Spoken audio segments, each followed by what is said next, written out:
محمد وبارك وسلم. Alhamdulillah, we have entered the last Ashar. And as we said before, that there are few days left, but these days are the very great days. They are the best days of the year. Alhamdulillah, every day after Isha, we have been giving short reminders. Been talking so much, I'm going to put it that way. But may Allah subhanahu wa ta'ala make these talks beneficial for us. And may Allah subhanahu wa ta'ala make us from those who follow and practice upon all these advices. In a hadith, Rasulullah sallallahu alaihi wasallam says, "Man kana yu'minu billahi wal yawmil akhir, falyakul khayran aw liyasmut." The one who believes in Allah subhanahu wa ta'ala and believes in the day of Akhirah, then he should say something good, otherwise he should remain silent. So may Allah subhanahu wa ta'ala give us tawfiq to be able to utilize our tongues properly. And this tongue is a very, very important part of the body. And this tongue can take a person to Jannah, or it can take him to the depths of Jahannam. In a hadith, Rasulullah says that sometimes a person says a word, and that word can be a means of his entry into Jannah, or her entry into Jannah. And sometimes we say some words, even if we don't mean them, but then those words could be a means of our entry into Jahannam. And how many families or relationships, friendships, and connections that have been destroyed just because we never utilized our tongues properly. We never said the right thing at the right time. We always, misused our tongue. Once, one person came to Abu Bakr radiallahu anhu, and he said to him, he gave him a piece of paper, and he said to him that the Prophet sallallahu alaihi wasallam had given me this piece of land as mu'allafat qulub, to invite me towards Islam. So he had given me this piece of land.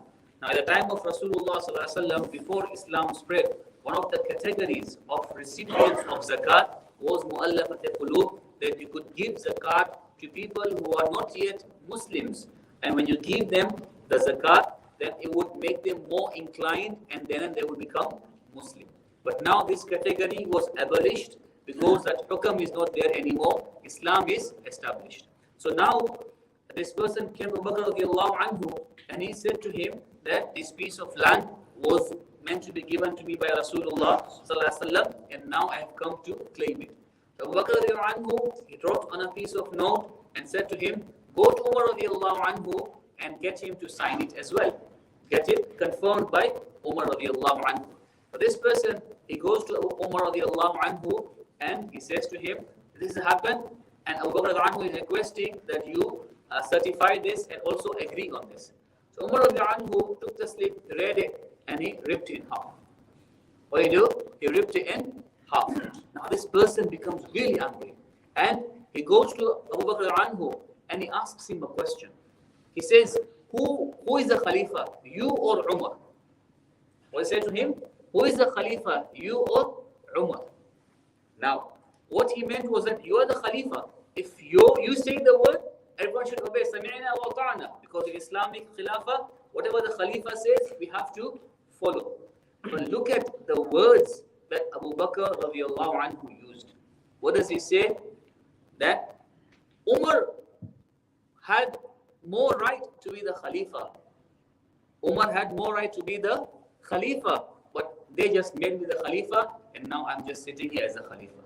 यानी उमर रज़ियल्लाहु अन्हु ज़्यादा हकदार हैं खिलाफत के, मगर मुझे उन्होंने बिठा दिया. They made me Khalifa, but Umar anhu had more right over being Khalifa.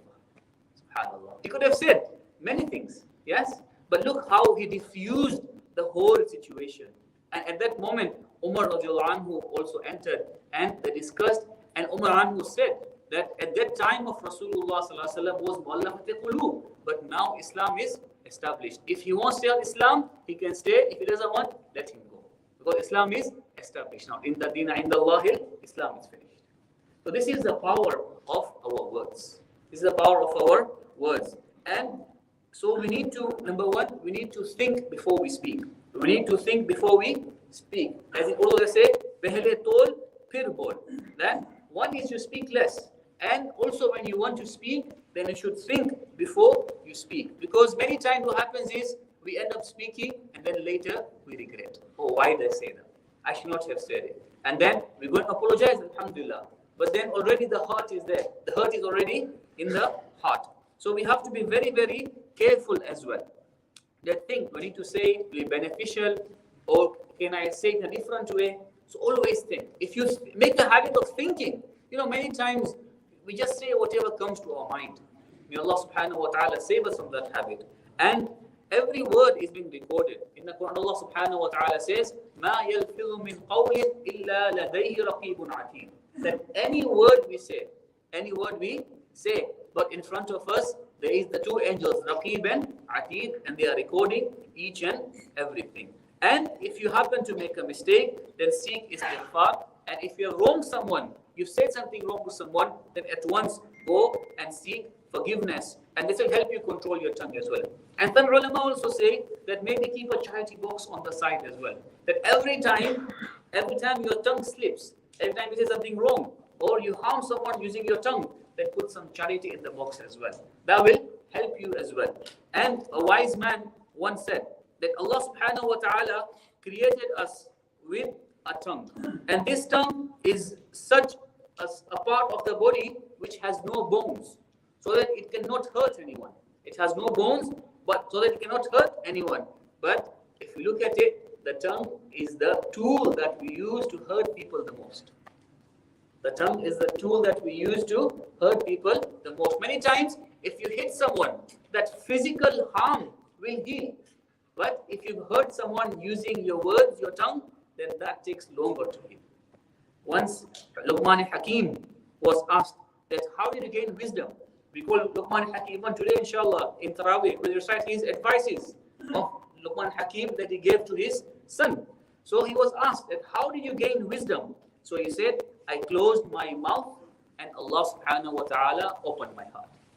मैंने ज़बान बंद कर दी, अल्लाह ने दिल को खोल दिया. إذا رأيتم العبد يزهد في الدنيا وقلة منطق فقربوا منه فإنه يلقى الحكمة. In hadith, Rasulullah sallallahu alaihi wasallam says that when you see a person who doesn't have the greed for the dunya, and he speaks less, then go and be in his company. Go and be in his company. Why? Because this person is full of wisdom. And the hadith, last time we said that the person who speaks too much without remembrance of Allah subhanahu wa ta'ala, it becomes a means of our hearts becoming hard. May Allah subhanahu wa ta'ala save us and make us from those who utilize our tongues properly. So.